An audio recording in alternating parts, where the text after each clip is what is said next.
The Little Princess and the Bubble Kingdom. Chapter 1. A Bubble Like No Other. Once upon a time, in a sunny corner of the royal garden, lived a cheerful little girl named Princess Lila. She was 4 years old, had rosy cheeks like strawberry cream, and wore a dress that sparkled like sunshine.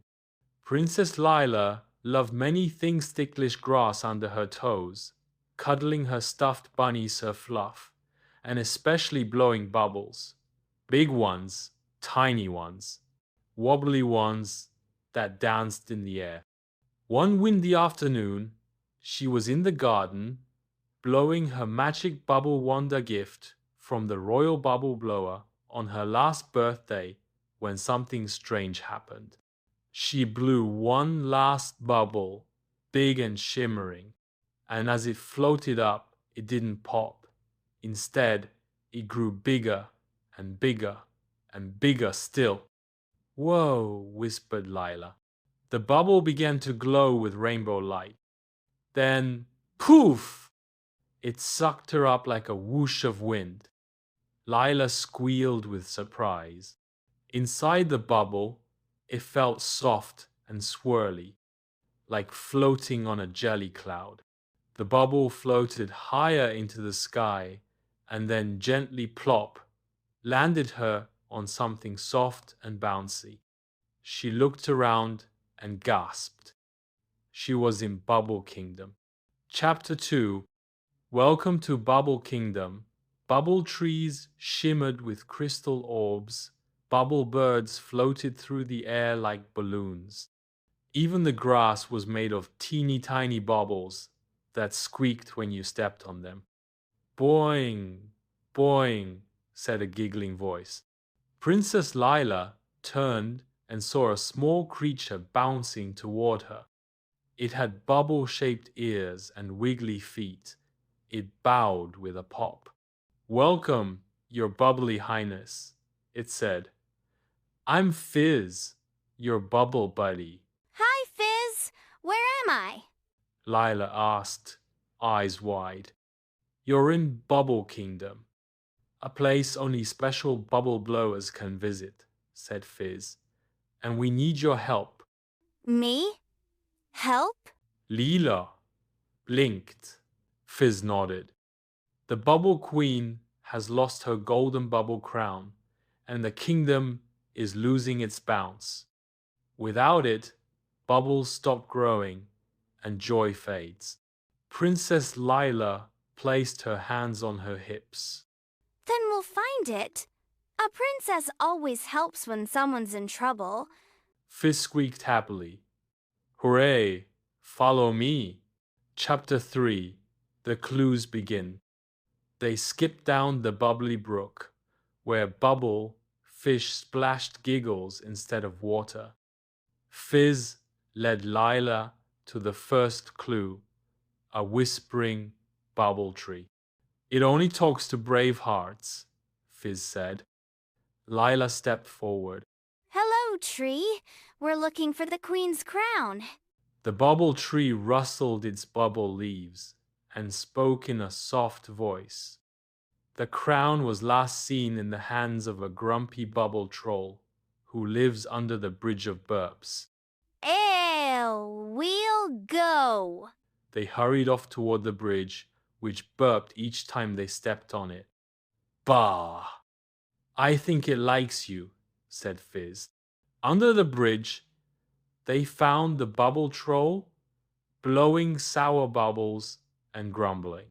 Go away, I don't share my shiny stuff. But you don't look happy. I'm not. Everyone says I'm grumpy, so I act grumpy. No one wants to play with me. Would you like to come with us and help? You can be part of our team. Me? A helper? The troll blinked. Fizz nodded. "Sure. Bubble Kingdom needs all the help it can get."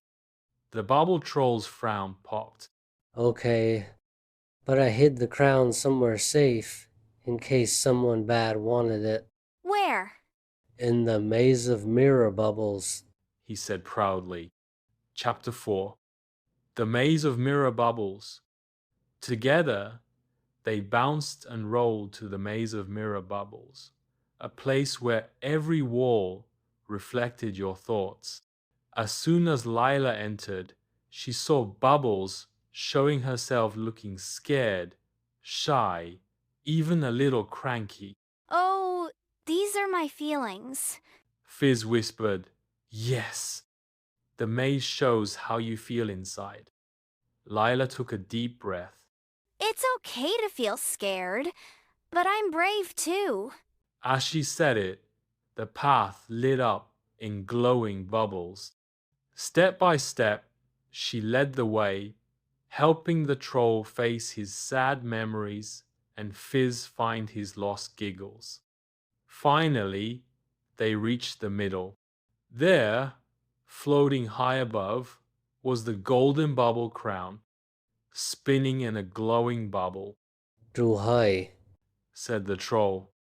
"We need one last big bubble," Fizz said.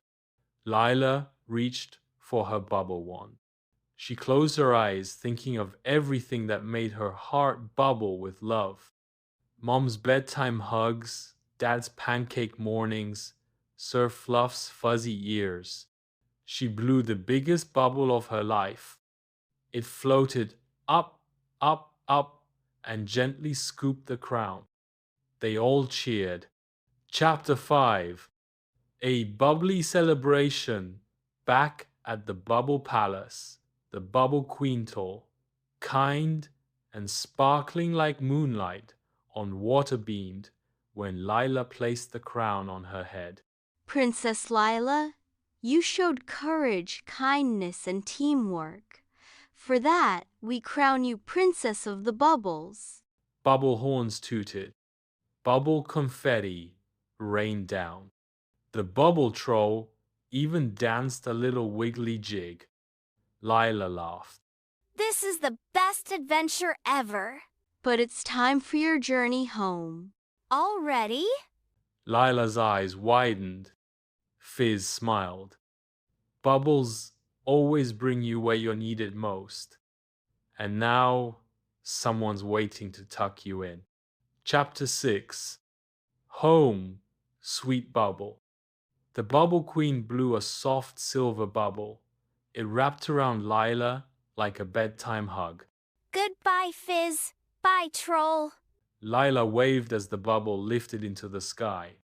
The stars above Bubble Kingdom twinkled as she floated down, down, and plop. She was back in her garden. Her bubble wand was still in her hand. Sir Fluff was still by her side.